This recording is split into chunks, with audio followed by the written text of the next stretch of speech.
I foraged some rose hips, so we are going to make some syrup.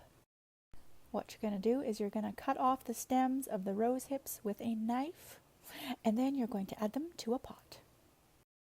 Okay, I've been going about this all wrong. I've been cutting off the tips with a knife, which is very time consuming, when I figured out that I can just pull them off so easy and add them to the pot quickly. Someone should have told me about this a long time ago.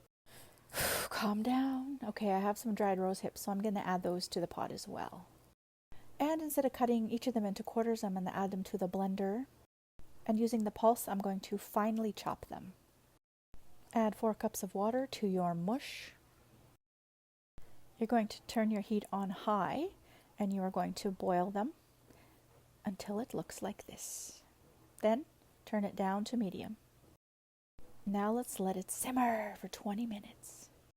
Okay, grab your cheesecloth, fold it about 3 or 4 times, and then put it on top of a strainer and put the strainer on top of a bowl.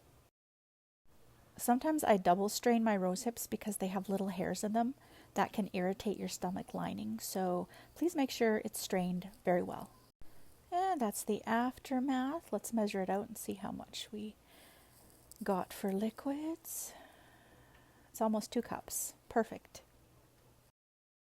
I'm going to add those 2 cups of juice to my pot, and then I'm going to add about 1.5 cups of sugar. Turn the stove on to medium, and we're going to let that simmer for a while.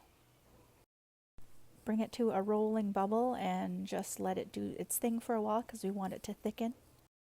Make sure it doesn't boil over. Oh, look at that. It's trippy.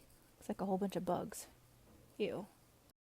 Okay, I got my jam jars ready to go.